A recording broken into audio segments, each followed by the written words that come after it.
Hello, everyone, and welcome back to Reflect Forward. As you remember, Reflect Forward isn't your everyday leadership podcast. This show is about exceptional leadership and game changing leadership. Before I tee up my guests, I thought I would tell a little story. So, this weekend, I was watching A Bug's Life with my son, and the greatest quote came up, and that was first rule of leadership: everything is your fault. And I love that quote. I think that pretty much sums up leadership to a T, at least wanting to be a good leader. If you take the approach that everything is your fault, then you can actually do something about it. And so it's always amazing what you can learn from children's movies. And I had a long talk with my son about accountability and how to not blame.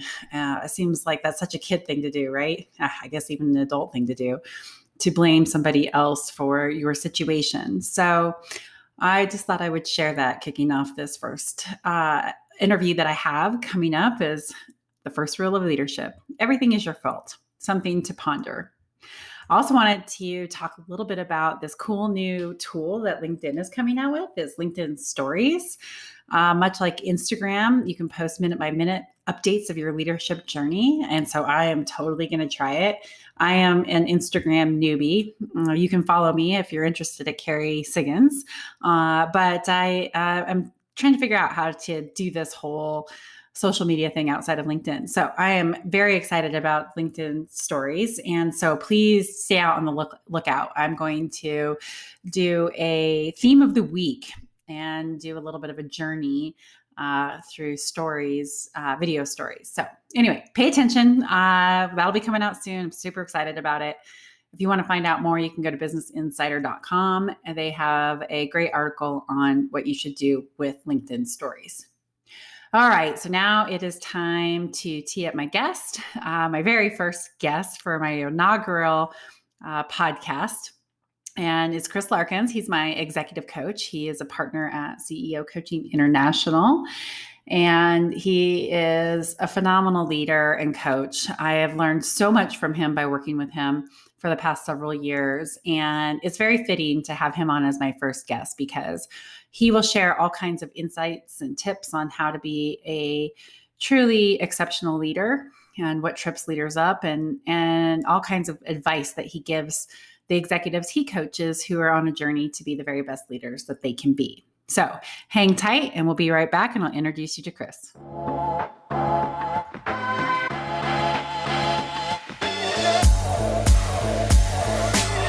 Welcome back, everyone. I'm pleased to have my good friend and executive coach, Chris Larkins, on the inaugural episode of Reflect Forward. Chris is a partner at CEO Coaching International and has held several CEO president roles at companies like Prime Communications and New Basis. Chris is a fellow YPOer, and for those of you who are unfamiliar with YPO, it stands for Young Presidents Organization, and it's a global membership-based organization for young presidents and CEOs who share in the belief that the world needs better leaders, very much like I believe. Chris is in the Orange County chapter, and I'm in Colorado. I met Chris when I put out a call on the YPO discussion board looking for an exceptional executive coach. To be more specific, I wanted a Tim Grover. For those of you who don't know who Tim Grover is, he was Michael Jordan's coach, and he helped MJ take his performance to the next level due to their shared drive to be the very best at what they do. I had just finished Tim's book, Relentless, From Good to Great to Unstoppable, and I wanted my own Tim Grover. Chris answered my call, and he has helped me become a better leader, much more focused, much happier, much more productive over the past 3 years. And I think it makes perfect sense to have him on the show on this inaugural episode because he has helped me become a much better leader, which of course is the purpose of Reflect Forward. So thanks for being on the show, Chris. I really, really appreciate it. Hey, it's my pleasure. And I just must say, I'm honored to be your first. Thank you. All right. So why don't you tell us about the path that you took to become a highly sought after executive coach? So you ready? It's a bit of a ride. Yes, let's go for it. All right. So it starts in manufacturing national business, and it goes through several other sectors before ending up in retail. So let me walk you through it. I'll take you through it step by step. So immediately out of grad school, I was hired by an American manufacturer to help it open its first international subsidiary in Santiago, Chile, with manufacturing, sales, and operations, and headquarters office in South America. I soon found myself running that subsidiary company down in South America from the United States, but traveling there frequently. And then soon after that, the parent company's entire international division with a presence in Mexico, Latin America, Europe, and India. Now, I continued at that company for quite some time, and I left, though, in 2008 to focus on turnarounds. It was about the right time. It was the right time for me to start a new chapter in my professional career, but also it was good timing because it was 2008. There were plenty of turnarounds to do. I had done a turnaround at my previous company, and I found it an interesting way to gain exposure and experience in other sectors. So I worked in consumer services at a design build manufacturer and lots of other companies that took me on different paths. That led me, as you could predict, quite naturally, of course, to retail, right? Like all the dots just line up. And specifically, it was a multi-state AT&T authorized retail business, Prime Communications, as you mentioned at the top. And I stepped in there in the beginning, just as they had acquired a distressed portfolio of stores.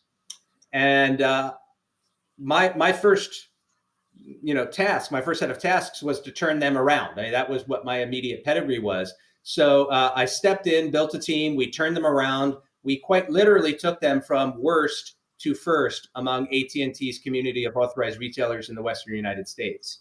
And then soon the entire company was leading the pack among AT&T authorized retailers nationwide. I'm on top of the world. Maybe I owe royalties to Leonardo DiCaprio, but that's exactly how I felt. And then I got stopped in my tracks. I was diagnosed with brain cancer, and it was right around that 600 mark. We were celebrating. Sky was the limit. In the middle of several active deals, and suddenly I found myself 43-year-old, married with a 10-year-old daughter, thinking the world was ahead of me and having to contemplate that I could very quickly die. But the treatment was pretty harsh, as cancer treatment is, and it was not an easy recovery. And that really doesn't come as a surprise to anybody that's listening. But again, 6 years passed and the tumor never came back. But the tumor itself caused me to rethink how I channel my intensity and my energy. And that brings us really to today and to what I'm doing today. I realized that, conquering the world wasn't the be all end all, right? Like I could do it in different ways. So I accepted an invitation from my YPO chapter friend, Mark Moses. You see, we keep circling back to YPO here, to join his coaching firm. And I haven't looked back since. And for almost 4 years now, it's the most rewarding thing I've ever done. I'm still kind of riding a nice little roller coaster. We've tripled the firm since I joined. And personally, I now help over 15 CEOs conquer their own worlds. So it's just a different way that I'm channeling that intensity and that energy and that drive, helping other people achieve what brought me so much satisfaction and joy. But frankly, if it weren't for that moment of being stopped and being caused to reflect, I wouldn't be where I am today. And in a strange way, I'm thankful for that, because it allowed me to, do a nice inventory on my life and a check about what I do and how I, focus my energy. And I believe I am more fulfilled doing this today than I would have ever been had I remained an operator. Yeah, well, I have to say I'm thankful for it too, which sounds strange to say. Well, Hey, Chris, I'm so glad you got brain cancer, because I would have never known you, and you've had such an impact on my life. So, of course, I have a ton of compassion that of what you went for, but I'm glad that it brought you to where you are today. And I agree with you. YPO has been the best thing that's happened to me too, for a multitude of reasons. And so I'm glad that the Leadership Development Network board brought us together. Yeah, isn't that the truth, right? It is strange when you reflect on episodes like that, and we all have them in our lives, right? It might be something serious like cancer, or illness of a loved one, or a divorce, or any number of things that might inject crisis into our lives. But it's amazing how those it's not quite a silver lining, but how those episodes give us the opportunity to reflect and to learn and to do things differently and take ourselves to a place that we would have never gotten to had we not had to, let's say, suffer that crisis or that tension. Yeah, I agree completely. So tell us how having brain cancer changed your views on leadership, not just on what you wanted to do with your life.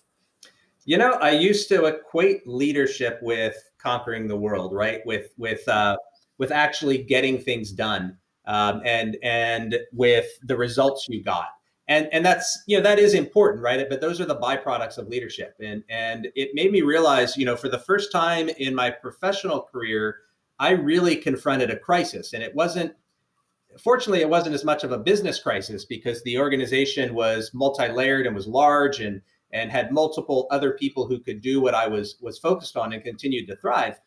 But it taught me about how to actually confront those times of even mild crisis or adversity. And I think there are some tactics that everyone can employ and that I've employed since, and that I've counseled others, whether they're clients or just friends or fellow YPO members, as to how they should confront crisis. So the tactics there, the first tactic really is just quickly identify what you can control. It's hard to do. That sounds like a really easy cliche bit of advice, but we often get drowned in just the emotion of it all. I don't think it's easy. I think it's simple. It's hard, right? It's hard to say, I don't have any control over this and let that go. Something like cancer or dealing with COVID like we are right now. It's simple, but it's not easy to do. You're right. I mean, there were no shortage of moments when I felt, why me? Like, I want my life back, right? Yeah. Like, why the hell did this happen? Like, this can't happen to someone. I'm young, right? Like all of those things. And those are human emotions, right? And if you think to like just COVID, how many people were doing so extraordinarily successful, especially in the restaurant, the hospitality space, like there are some areas that were heavily impacted here, of course, and riding a huge wave, felt like they were conquering the world every bit as much as I did. Right. Absolutely. And why did this happen to me? Like why did the governor shut down all the restaurants? Why did this? Why did that? These are human emotions, right? Like, and I would be scared if someone didn't have that reaction, but it's important to just quickly let that out, let it go and get rid of it. Like, for example, when I made a compact with myself that I was not going to do any internet research on brain cancer. I was not going to read any survival stories, because more often than not, I found that when I heard of an example of someone who had what I had, they ended up dead. And that didn't help me. It didn't help my mindset. And frankly, I had no control over whether I lived or died unless I decided to just kind of go rogue and not, get treated. So all of that emotion, I felt it. I acted upon it much more at first, but I quickly realized, you know what? None of that will determine whether I live or die. And so you're right. It's not easy. It just sounds obvious, but it's so hard to do, right? But part of that is just drowning out all the noise, right? And then once you do that, once you know what you have to focus on, and you're able to drown out the noise, you need to find someone to hold you accountable to that, right? Like, and for me, it was my wife, right? Like, this was a health crisis, but all I had control over was listening to my doctor and following the course of treatment to the letter, which also sounds easier than it really is, because the temptation to say, I'm miserable, I'm fatigued, I don't want to take this pill today, is really, really strong. The temptation to like follow the latest treatment out of, anywhere, right? The new latest thing that isn't the standard of care is very strong. But just someone to hold you accountable. So once you know what you have to do, throw all of your energy, your anxiety, your frustration, your fear, even into those 2 or 3 things, and just find someone to help you in those weaker moments, stay on that course and continue to fire bullets at those targets. So really what I learned was what was focused on leading in a crisis. Leading when things are good is relatively easy. It doesn't mean that you don't fall into quicksand from time to time, but I think it's those adverse moments that really teach you about leadership. Yeah, I couldn't agree with you more. I haven't suffered brain cancer, so all of my crises seem pale in comparison, I'm going to say. But I have had to experience that a multitude of times going through 2020, where I've had back to back to back crises in business, and just having to remain calm and say, what can I control? What decisions can I make now? Maybe freak out for a minute and then go back to cool, calm, and collected and make good decisions. What can I control? But it's difficult. And I can only imagine how difficult it is when it's your life that is on the line, not just your business. Yeah, very good point. And I know some of the left hooks and right hooks that you and Stone Age were hit with this year, and they were tough independently. And you're absolutely right. Just freaking out for a moment is human, but getting back to what it'll take to overcome it is really the mark of a leader. Well, I think that the reflection that I've done is very similar to yours as well. I have always equated being a great leader with success and achieving. And one of the things that going through COVID and the immense pressure and enormity of the situation and uncertainty of the situation has really made me stop and say, what is it that I really want? And there can be, dual goals and dual paths of achieving and growing your business, but also thinking about your well-being. And that success is something that can be outside of that as well. So I think a lot of people have been faced with that through this. Like, what do I want with my life? And is this path that I've been on really the right one? Well said. And that takes leadership as well, right? Like to just admit that it is time for a transformation. It is time to step out into the deep, dark unknown. And that's a little bit dramatized. I mean, some of those transformations may not be complete resets, but it still does take courage to ask those questions. Absolutely, especially when it could be a complete change of direction, or when you're breaking down the story that you've built your life and your career and your success on, and it might not be leading you in a path that you ultimately want. And that is hard to do, to say, hey, this is everything that I thought that I wanted and thought that I knew how to do might not be the path forward. And it can be, even if it doesn't turn out to be as dramatic as it feels in the moment, it can definitely cause moments of panic for sure. Yeah, no kidding. No kidding. All right. Well, the goal of this podcast is to help great leaders become exceptional ones. And I'm curious to jump into how you help leaders get to and stay on top of their game. So is there a secret sauce, or is everyone's path unique? What do you think? It's a great question. I think there is a foundation that's more or less universal, so to speak, but by necessity, there's no secret sauce. There's no magic wand. We are all different. Our circumstances are different. The conditions of our business and our markets and just our unique value propositions are literally by the phrase unique. Although it's interesting, I start every engagement by asking a client the same 4 questions. What do you want in specific and measurable terms? Kerry, you'll recognize these questions. Crystal ball. Yeah. What activities do you have to do to get what you want? What might get in your way? And how will you hold yourself accountable? And so you start from that. Again, like, is that a secret sauce? No, I don't think so. I think that's just a foundation. But, based on the answers, no single engagement looks alike. So, and you can see just through those questions, what do you want? Like that could have myriad responses, right? Like, what activities do you have to do to get what you want? That's going to vary not just by what you want, but by, what market you're in, what industry you're in, right? Like, what type, are you B2B, B2C? Like that could vary just widely. What might get in your way? Well, it could be you yourself. You might get in your own way, or it might be a competitor, or, just everything there. There's so many variables, so many independent variables that it's important to answer those questions, but they tend to produce and it's one of the things I love so much about being a CEO coach. It just produces this rich kind of tapestry of businesses that, even though they might be in the same sector or close to it, they're so different, and it makes every approach by necessity different.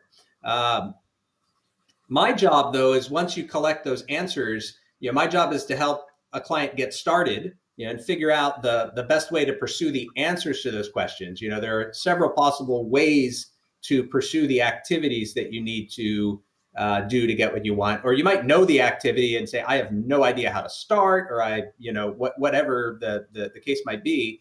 I hold people accountable to their own commitments, right? Like, so it's one thing to say, I have to do this activity. It's another to actually carry it out, or hire the best person on earth to put on your team to carry it out. And then, interestingly enough, it's also my job to help the leader apply key learnings along the way.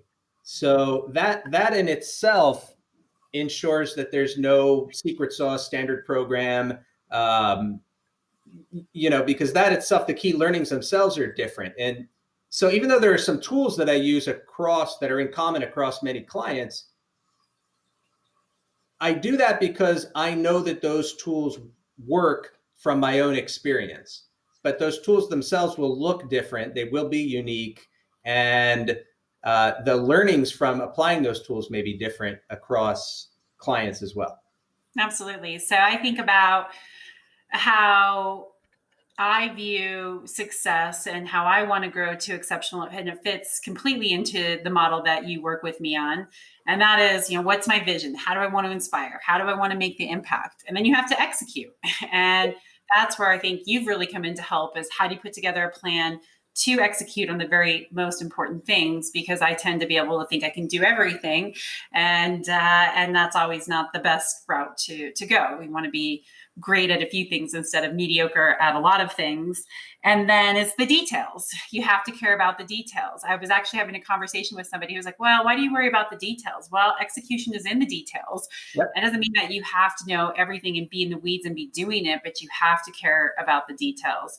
And then for me, finally, it's the not being afraid to put yourself out there. Like, there are going to be people who love what you do, and there are going to be people who hate what you do. But if you really want to make an impact and change, then that's what you have to put yourself out there and have to be willing to take those risks.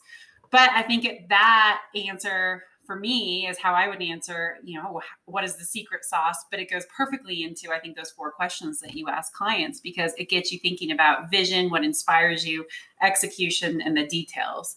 And then you have to just get over the likability factor, if you have that, and just lead, even if it doesn't always, even if people don't always agree with you. Yeah, and to the extent there's a secret sauce, I think it's starting with that proper foundation. Yeah. It's even in that secret sauce, like, my job to empower you or somebody else to actually carry that out and overcome the obstacles, some of which are predictable and others aren't. Even that is different, right? Like, so just trying to, some people need me to pick up a set of pom-poms and cheer them on. Others need kind of a swift kick to the rear. Most people candidly need both, just either at different times. But it's important to get out of the theoretical, right? Like, so I'm highly suspicious of any plan, whether it's weight loss, exercise, business coaching, whatever it might be, that just kind of says, just follow these easy 7 steps, or in business, hold all of your meetings this way and you'll be successful. Like, I think those things are helpful, whether it's in diet or exercise or business, but they're never the be all end all, because they just don't allow for enough uniqueness, I think, to fill in the gaps of what typically gets in people's way. I have to imagine that it's been really an interesting process for you to go through, because as leaders, it's really, as humans, I should say, it's hard to step out of your own way of viewing the world and recognizing that other people view it differently and do things differently. As much work as I have done around that, it's still really hard for me to see it, impossible for me to see it through somebody else's eyes. So I can imagine for you going into this coaching role, being a very successful CEO and having done it a certain way, and now having to coach clients who are also successful and do it very different ways than what you've done, that you've probably had to figure out how to modify your style, and maybe you've learned a few things along the way. Yeah, it's very interesting. Like, the first transition was, and you hinted at this, when I became a coach, the first transition was realizing I'm no longer in charge. I'm the coach, right? Like, and so it's one of identity, it's one of mentality, and it's a shift that, as I've chatted with many other people that coach, whether they're with our firm or another, it's an identity and mentality shift that we all have to make. And we cannot, or at least I believe this, I cannot coach people as if they're a clone of me. There are things that I know work for me that I encourage my clients to deploy, all my clients to deploy, but I also have to meet them on their own terms. I have to meet them in their own space. I have to be able to communicate with them in a way, that resonates with them. And as you know, I start with a tool that allows me to classify observed behavior and communication style. And there's a ton of important uses for that tool, namely, how do you build a world-class team around you? But one of the applications of that tool is to help me understand how to connect with and get through more to that person. If they're like me, I know I can speak from direct experience about the strengths and pitfalls of my own profile. And I know that my examples and my experience is probably going to resonate a little bit more naturally with them. And I can help them leverage their opportunities quicker. I can help them know when to simply insist and maybe not worry about that popularity or likability issue, right, that you referred to. And I can also help them avoid the pitfalls that I've experienced, because there's some similarities. But many people that I work with are not like me. They're not clones of me. And I need to coach them differently. I need to approach that differently. And even though I will always start from the premise of this is what I would do if I were in your shoes, I need to convert that often into a different style. And sometimes I need to help convert what I would do into either a language or a process or a system that speaks more directly to others. So yeah, that I actually find it, I'm a people person, as you know, I find it an interesting challenge, right? Like to be able to work with people, and I enjoy that diversity of working with different people to help them, regardless of their approach, achieve what they want. Sometimes it's a little bit easier when someone is similar to me in profile. I can think of a couple times when that makes it tougher, though, right? Like when you have two people fighting for a microphone and there's only one. I know nothing about that. Nothing about that. Well, I think that every leader is probably jealous of you right now, because you coach clients the exact way that we should all develop our employees. But it's so incredibly hard when you just see, like, all you need to do is X, Y, Z, and you can get from here to there fast.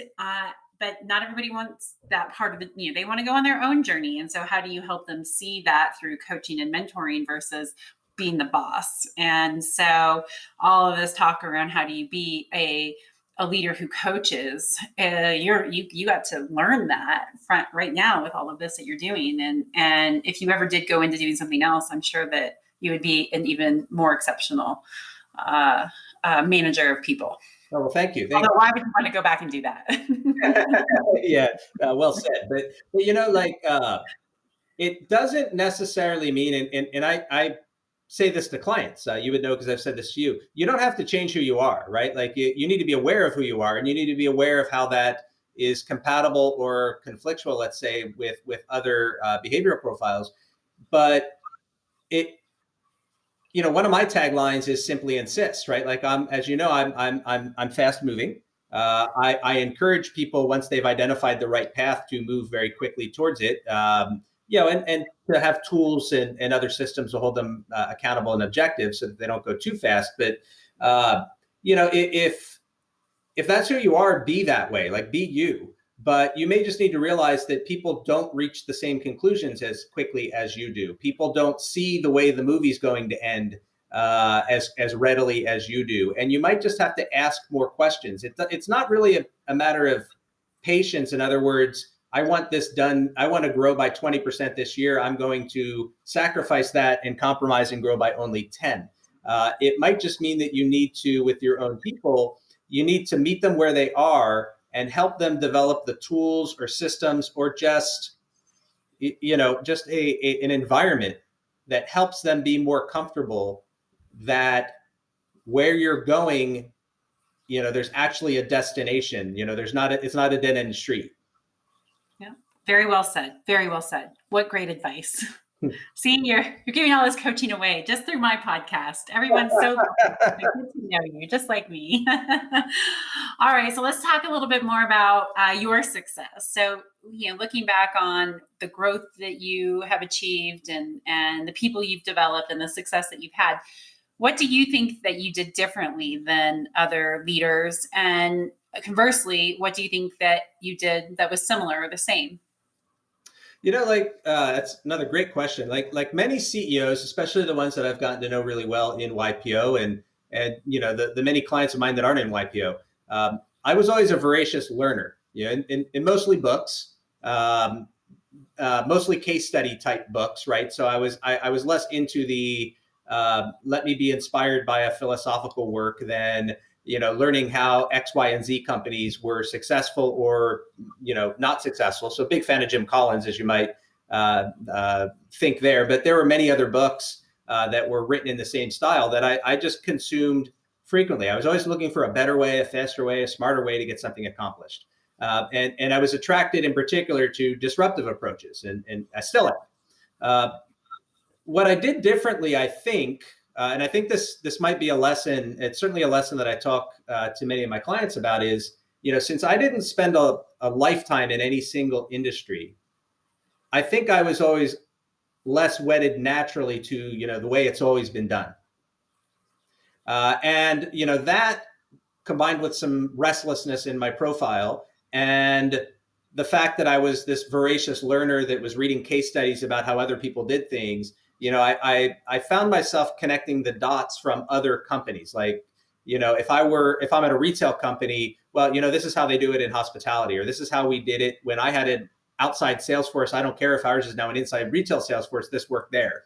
And I feel like many CEOs find it a little bit more difficult to overcome that, not because they're not disruptive, not because they're not voracious learners, but because they've been in one place their entire lives. And they don't have the same perspective with which to ask why or why not, and plow through obstacles that way. So my recommendation there is not, work for four different, be a CEO or a president in four different industries, right? That would take a whole lot of time. But surround yourself with people from different industries. YPO does that naturally in forums and in chapters, but be deliberate about talking to people outside your industry, outside your bubble. Learn how they're doing it, even if you think it has no relation or applicability to your situation. I guarantee you'll learn something. And even if you ruffle feathers within your company, or they think you're a fool because there's nothing that a concrete business can learn from Apple, right? Do it anyway, because you're bound to learn a lot, and there's a finite number of great ideas and successful stories out there. You can't pigeonhole yourself into saying, I need to find somebody from the lumber industry that had a really good way to do this. You really need to broaden your horizon. And I think that's what I did differently, but I was allowed to do that just by the nature of the circumstances. Yep. And what do you think that you did that was similar to what other successful leaders do? I find that most leaders are fast acting, and have the courage to trust their guts. I think there are things that slow us all down, and they come from different different directions. But that inner restlessness to want to do more and get more done and always find a way, I see not in every CEO, but it's something I think we all have in common. And maybe it's just that unwillingness to take no for an answer. To at least wait until someone tells you no 3, 4, 5 times before you give up. The relentless pursuit of yes and winning. That's right. It's like just what compels us forward. I completely understand. I want to circle back to one of the things you said earlier about helping your clients get out of their own way. And I think that is something that resonates with almost every human on the planet. Yep. I know when I get stuck or I experience roadblocks, it's usually of my own doing. So what advice do you have for leaders who just need to get out of their own way? Yeah, isn't that true, right? Like, and you're right. I think it is. That's almost a universal trait. And it's interesting. Like, so I spoke about those profiles. And one of the dimensions, it's a multidimensional profile, but one of the dimensions of that profile is, even if you're task oriented, do you tend to act quickly or slowly and deliberately?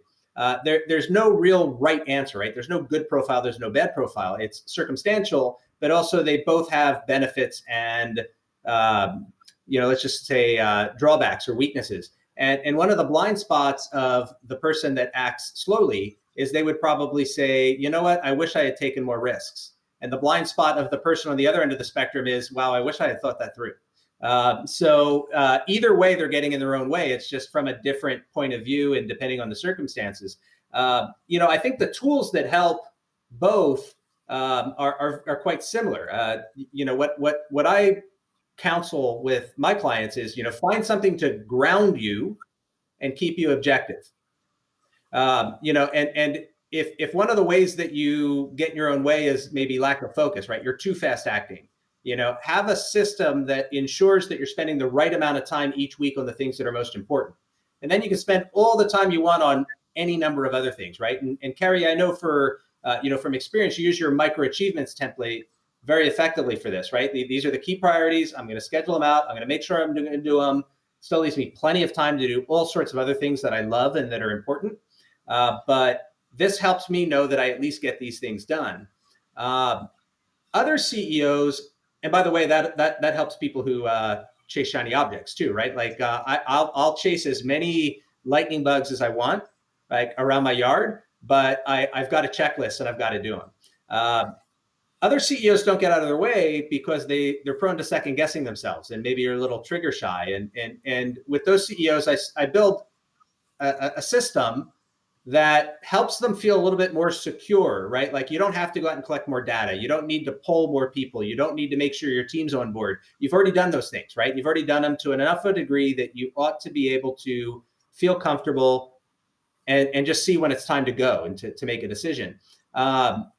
Either way, like I like to build a series of dashboards that allow you to breathe easy. And you'll remember I literally call them breathe easy charts because I'm restless and I needed to breathe easy. And so I can recall back several years ago having my team bring me, this was the old school days when you did it on a whiteboard and you didn't have Salesforce dashboards that you could do it digitally, but literally I had breathe easy charts. There was a whiteboard in my office that was grid, that had a grid in it. And the head of inside sales would bring me her breathe easy chart at the end of each day, which showed daily bookings and daily backlog. So I could look at it and say, I don't need to go bugger. Like, what are our bookings? What came in? What's our backlog, right? I just had it there. And what that breathe easy chart allowed me to do, or that grid, is let me know where to focus my time. I might be nervous for some strange reason about AR or about product development or you name it, right? Like how many sales calls my Salesforce is making. But if I had something there that allowed me to look at that and scan the state of the business quickly, I knew that, okay, yeah, there's definitely one or two areas that require my time, but it's not every area. And it's definitely not this other area. And I don't want to go bug this person just because it's easy and it feels good and they sit near me. And that was a tool that helped me get out of my own way that I use with many of my own clients.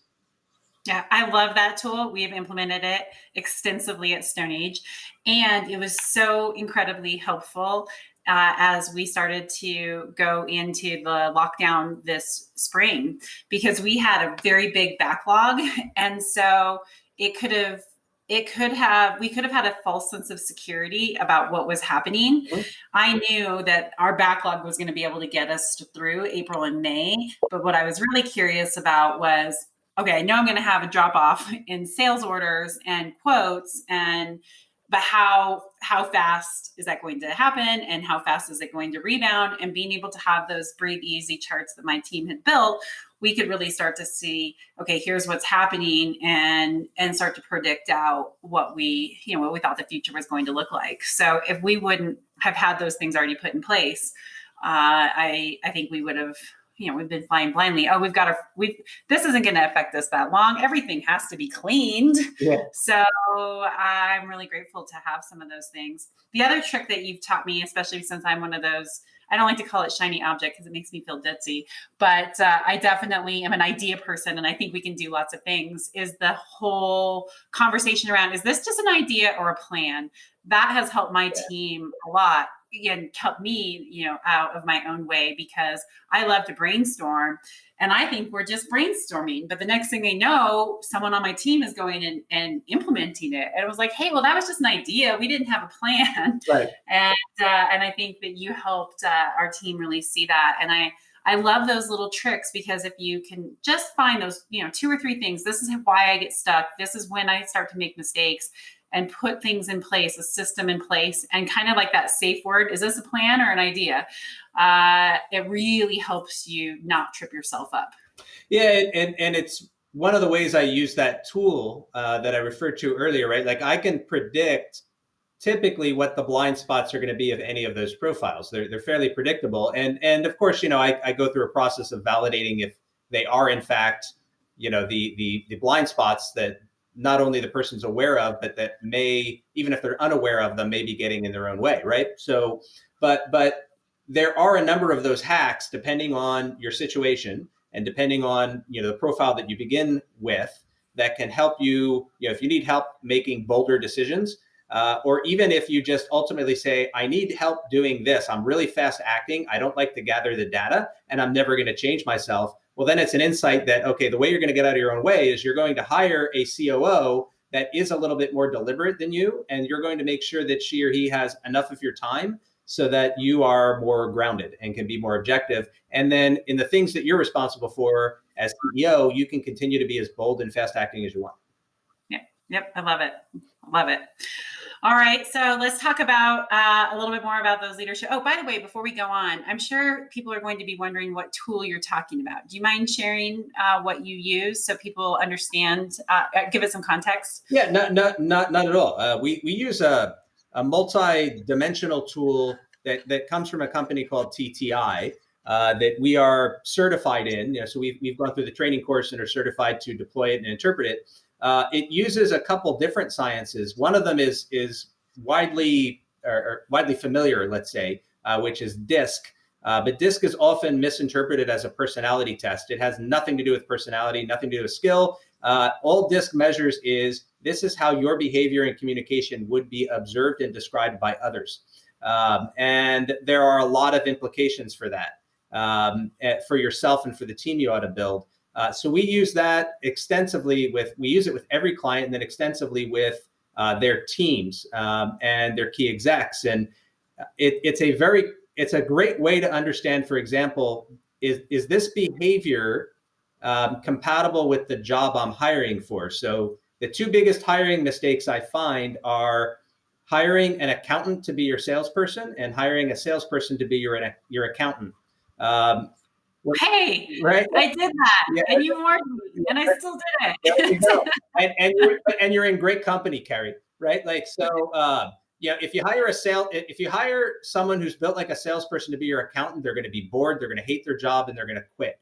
Or they're going to just annoy the hell out of everybody, right? Because they're so restless. And really, you need someone who puts on their green visor, works their 10 key, is friendly and compatible with your culture, but is more satisfied by getting repetitive tasks done.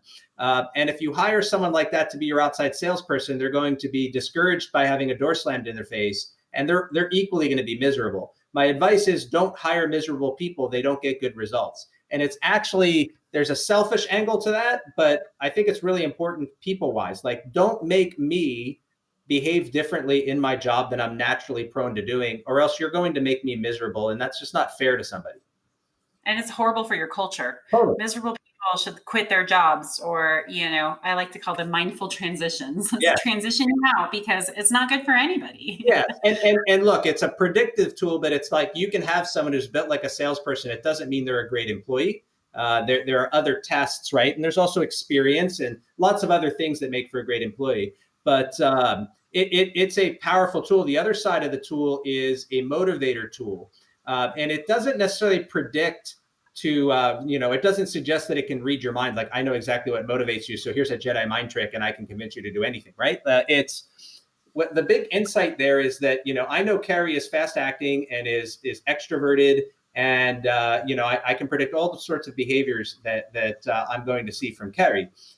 If I notice that Kerry isn't behaving that way, the motivators gives insight to what might be causing stress in Kerry's life, career, environment. Like, go figure, it's COVID. Like, a lot of people are feeling this right now, right? Like, and one of those motivators is being triggered, right, or being demotivated, let's say, right, and helping somebody get to the bottom of that. Like, the reason why you're not behaving like yourself suddenly is these motivators of yours aren't being fulfilled.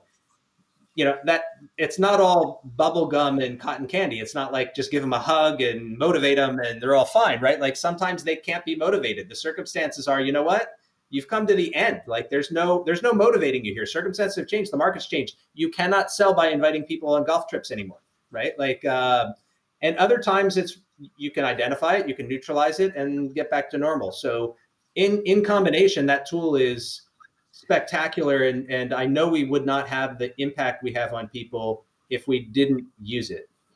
In spite of all of the background, the experience, the relatability, this is just a very great, objective, scientific tool that allows us to go farther. Yeah, I love it. I love using it. It has helped me tremendously, team build and hiring and all kinds of things. So I highly recommend. I highly recommend it. All right, so let's talk a little bit about traits. And Okay. so, does this come out in these TTI profiles, or do you see like this is what success really looks like? These are the success traits that you see among leaders who are the very best that they do, or is it mixed? Yeah, there's a lot of traits, right? And a leader is often defined by his or her circumstances as well, right? So, like, the traits that can serve somebody under some circumstances might be useless or counterproductive in others, right? But I find generally that courage. I know this sounds cliche, but the courage to make tough decisions quickly is the biggest success trait. Like, so, reflecting on this for a second, it's important to be right. Like, it's obviously, if you make the wrong decision, it's worthless, right? But it's not just the right decision, it's the courage to make the right decision quickly. So once you know it's the decision, or either your heart tells you or you've been bombarded by data that tells you it's the right decision, uh, those that make that decision quickly, that find the courage, or if they don't have it themselves because there's a likability or any other kind of obstacle, finding someone that can give them the nudge or the push to do it, I find is common across every successful leader. And if I even think about the times when I wish I could do a replay, right? Like, turn back time and do something over, it's rarely because I did something too soon. It's usually because I waited too long to do it. Interesting, interesting. I wonder. I have to reflect on that one. What would I change? I usually do. I usually am like that. Like, go forward. Every decision got me here, good and bad. So we're just going to deal with it. But yeah, I think that's really interesting. Yeah, and But I love that answer. It's courage. It's not one that I expected you to say. So I love it. It's fantastic. It is so true. and there's a lot that can give you that courage, right? Like, so courage sounds like a soft word, like it is part conviction, right? But like, it it evokes certainty, right? Like, you're not just going to do it because you're reckless, right? Like, that's not courage. There has to be some degree of fortitude and certainty in the decision, and so it does require, like, you, even if you'd like to be as courageous as possible, you can't be as courageous as you'd like to be if you don't surround yourself with the best people possible, right? Because there's always going to be something you're going to find yourself doing the director of IT's job because you don't trust that person. And that's going to detract you from being able to have the courage to make a big decision, because you're too distracted by something menial and stupid that should have been decided 5 layers below your director of IT, and it's because your director of IT isn't doing his or her job. So you have to surround yourself with world-class people, but also the right people with the right traits to balance your own, so that you can have that conviction. But also, having courage doesn't mean be stupid. Like, don't wear a blindfold and go walking down the middle of the street. That's not courageous. That's just stupid, right? Like, so be courageous, but have what I call a roadmap, a plan, and a playbook. Have the complete system. And it's a real gap. Many CEOs start with the roadmap. It's the idea. It's the sexy part. I've got a strategy, right? Like I'm going to go out and grow by 10%, and I'm going to get 15 new customers, and I'm going to launch 5 new products. That's the sexy part of being a CEO. But you can't just end a strategic planning session by saying, great, we're going to sign up 20 new customers, go, right? And I think many CEOs think that, just because they use EOS or OKRs or any number of other great organizational systems, and don't get me wrong, they are great. Like they're really, really solid foundations, all of those systems. I think they delude themselves into thinking everything will fall in place because I have a good system and my meetings are efficient and all my people speak the same language. Having real courage requires that you have this certainty and the objectivity that you know beyond your heart that you're making the right decision and are able to make it quickly and be correct. Yeah, I love it. I love it. So how about the reverse of that? What attributes or mistakes cause potentially great executives to fail to launch, so to speak? Yeah, this is going to be so interesting because it's often overconfidence. So I talk about courage. But there is, like I said, there's a difference in courage and stupidity. Like walking down the middle of the street with a blindfold is very courageous, but it will probably get you killed. I think overconfidence that doesn't have that roadmap, plan, and playbook that I referred to, right? Like that, at least vet your plan or have someone on your team who can produce the plan and say, look, you're right. Your conviction is right. And you can be quick and you can be courageous and you can be bold, because we've at least run the numbers, we've modeled it out, it's attainable. And so you need to temper that overconfidence. And I work with many people where I have to be that, ironically, I'm the fast actor, but I have to be that check for them. Like, how are you going to do that? And how are you going to do that? Okay, well, how will you do that? And how will you do that? And it's not that the idea was wrong, but sometimes it's just not fully thought through. And if it's not thought through, you can take any number of forks in the road that might lead you to an outcome you didn't want.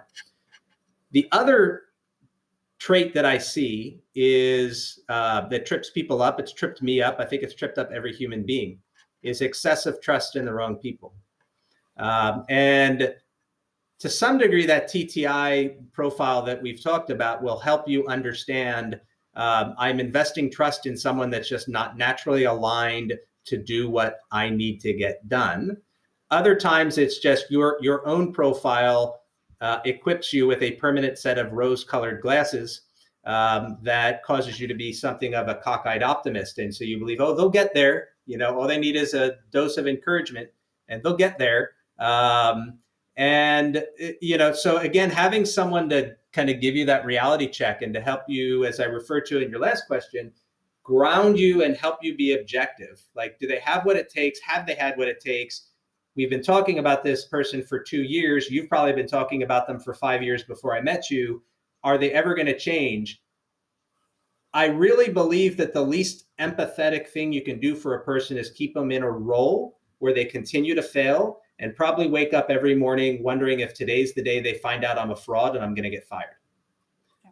And have the courage, speaking about courage, to have a conversation with that person, find out, give them the benefit of the doubt, find out if there's something easy that would help them perform better. Usually the answer after that long of a time is no.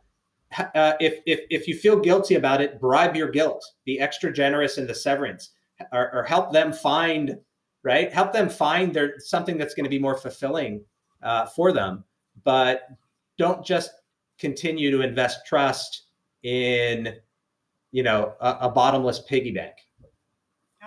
Yeah. I think that's going to resonate with so many people. I know it does with me. I've definitely been tripped up by that more than once, for sure. We all have. We all have in life and in business. Yeah, absolutely. All right. So I met this really interesting person last weekend, a world famous climber and photographer. And he's getting ready at a YPO event, shocking. And he is getting ready to climb Everest in April on a route that's never been taken by another human being with one other person. And I asked a question, do you love climbing? Is this something that you love to do? And he said, what I'm doing is beyond enjoyment. And that really resonated with me, because I think about that in the same way around being a CEO is beyond enjoyment. There are so many rewarding things about it, and the process is enriching, but it is hard. It is the hardest thing that I've ever done. And so it's beyond enjoyment, even though there are moments of joy all the time. So I'm curious to get your thoughts on what do you think is the best part about being a CEO and what is the hardest? Wow, what a great analogy. The hardest thing about being a CEO, I felt this all along. YPO helped, but it is really a lonely job. And I think your listeners will be able to relate to that. You can't admit that to your team. Ironically, you're surrounded by people typically, and you can't really admit to anyone. And the other CEOs, unless you're in YPO or EO or Vistage or another one of those great organizations, the only other CEOs before I joined YPO, the only other presidents and CEOs I knew were my customers and my suppliers. I had no opportunity to be vulnerable with them, right? Like I had to project strength. At the same time, like with your team, this is another thing that's very difficult. It's a lonely job. You have to show strength while displaying vulnerability. If you try and pretend that you're some superhuman, right, that you are in fact Iron Man, right, like no one's going to believe you, right? There's going to be no relatability, you have no credibility. How are you going to try and help one of your people develop and overcome obstacles if you can't explain to them how you've done the same thing? And that's so important all the way up and down the org chart, let's say, right? So it's a really tough line to walk. A lot of us trip along the way of trying to project that strength while being vulnerable and showing that vulnerability without being excessive. I know of a few who do a terrific job of it, but it's a real rare art.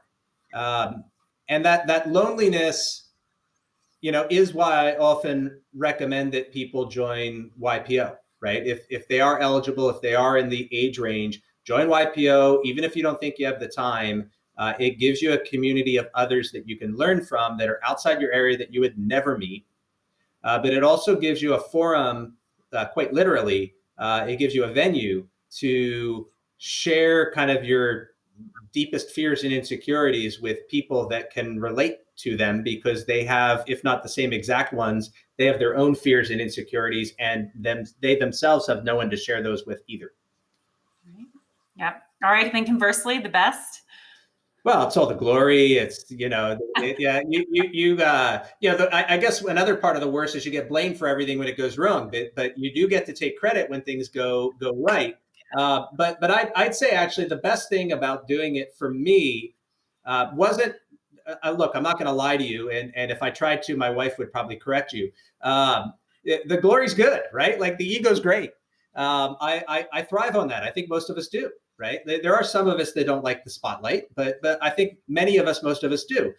But that wasn't even the greatest thing, even though it was fun and I enjoyed it. The greatest thing was for me was just the sense of accomplishment of doing something hard, doing something that others said couldn't be done or wouldn't be done, or in my case, having had the what I consider the fortunate opportunity to lead companies in so many different sectors, being told you know nothing about this business, you're going to fail, or it would get back to me that they're saying you know nothing about this business, you'll never succeed, right? Like that, then, and being able to it wasn't about ego proving them wrong, although I admit again that felt good too. It was just knowing that what there is a way to crack this nut. There is a way to unlock this potential, and the sense of accomplishment of that came from figuring that out and getting it done. And now in my current role, helping CEOs, even if they're new to an industry or have been there all their lives, just look at things differently and unlock whatever it is that might be holding them back from a bigger outcome. That's what I enjoyed doing as CEO, and it's what I get to do now. I so resonate with that. I have learned how to really appreciate being underestimated because it feels really good when you win, and not because you're proving somebody wrong at all. but because you have the belief in yourself to persevere and to put yourself out there and do it when you've been told to your face that you'll never be successful. And it is incredibly rewarding. So I agree with you on that. All right. So we're getting close to the end here. And I want to get your opinion on my name of this podcast, Yeah. Reflect Forward. So what does it mean to you? And why do you think reflecting forward is important in the journey to become an exceptional leader? I love the name, not just because it's poignant and catchy. It is. It's both of those things, right? But reflect forward is really the most critical part of strategic planning. And I hadn't thought about it in these terms until you coined the phrase, but it explains the essence of what I now do and what I think is essential for success.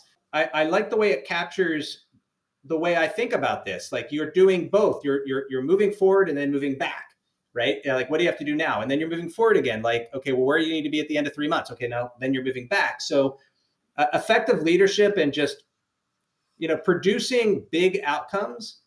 If you're looking in the rearview mirror, you're going to run into a wall. And yet, if you don't look in your rearview mirror, you're going to get in an accident, right? There's a reason those things are hanging from our cars. Or you're going to bump into someone parked across the street from you. I think we've all learned that by practice and by experience. So I applaud you on the podcast. I'm not embellishing. I think it has the perfect title. Thank you. Thank you. Well, I am very much a believer that your past informs your future, but it doesn't have to define it. But the only way you don't let your past define your future is if you reflect on it. And that is a business decision, a life decision, a relationship, in all relationship decisions. It just, and it really resonates with me. I have to give credit, though, to my good friend, Katie Bird, who came up with the ideas. We were brainstorming on a drive from Ouray to Durango over Red Mountain Pass as I was telling her about my idea and trying to come up with a name. And she blurted it out. And I said, that's it. That's right. So thank you, Katie Bird, for brainstorming with me.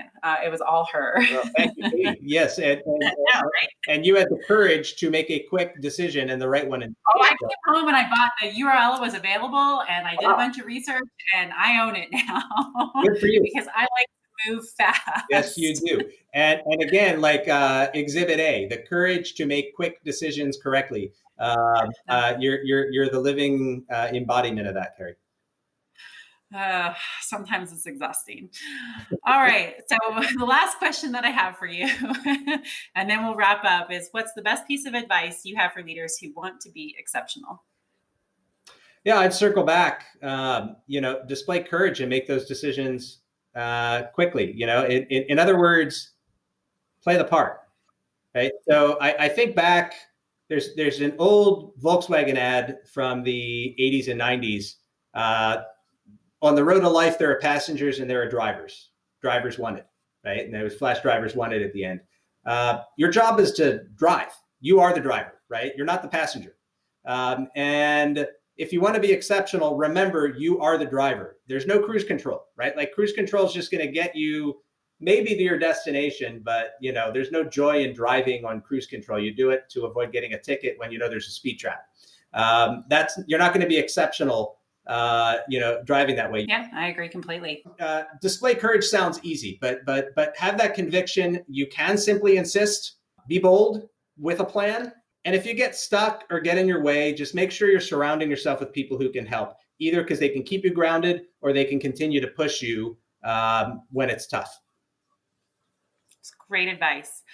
Well, I can't thank you enough for being my first guest. This just set up this podcast so perfectly because that's what this is about, is how do you go from being a good to great to unstoppable, exceptional leader? And every single sentence that came out of your mouth was so spot on and so helpful. And I really appreciate you helping me kick this off in more ways than one than just being my first guest. But it was fantastic to have you on. So thank you so much. Thank you so much, Gary. I thoroughly enjoyed it. As you know, I always enjoy your company, but the questions were terrific, very thought provoking, and I'm certain your audience is going to enjoy the back and forth. Thank you. Thank you. All right. So how can people get a hold of you? Because I'm sure everybody's going to want you to be their coach now. The I can certainly be found on the web at our firm, CEO Coaching International. We also bought that URL, so it's www.ceocoachinginternational.com. You can certainly reach out to me anytime, though. I'm happy to give my email address, which is just chris@ceocoachinginternational.com. Fantastic. All right. Well, thank you again. And that's a wrap. Thanks, Kerry. Thank you, everybody, for listening to the inaugural episode of Reflect Forward. I hope you enjoyed listening to Chris as much as I enjoyed interviewing him. He truly is a phenomenal person and coach. Okay, on to the next portion of this podcast. At the end of every show, I am going to answer questions that I receive from people. So the first question that I'm going to do today, actually the only one today, I'll have more in my next podcast, comes from a good friend of mine who wanted to know, how do I make myself get up at 4 o'clock or 4:30 every single morning? He wanted to know what the motivational trick was. And my answer was, if you want to get up at 4 o'clock in the morning, or you want to get up earlier in the morning, you just have to get up earlier in the morning. And he stared at me and he said, that was the most profound answer and disappointing answer I've ever heard. And the reality is, if you want to do something, you just have to do it. If you want to be an early bird, you got to get up early. Never hit snooze. Just get out of bed the first time that alarm goes off. If you want to lose weight, you have to decide to eat fewer calories and exercise. You just have to do it. There is no magic pill, no magic trick. You just have to do the work. I think that goes into something that Chris said. So if you want to be an early bird and start your day off with a workout and a plan to have the most successful day, just get out of bed. Don't hit snooze. All right. That is a wrap for me. I really appreciate you listening, and I look forward to our next podcast episode. I have another great guest on the lineup. Don't forget to message me if you have any questions that you want to ask. You can reach me through LinkedIn. You can DM me there, on Facebook as well. Twitter, you can find me. And of course, you can email me at kerry.siggins@stoneagetools.com. Thank you so much. Have a great day wherever you are in the world.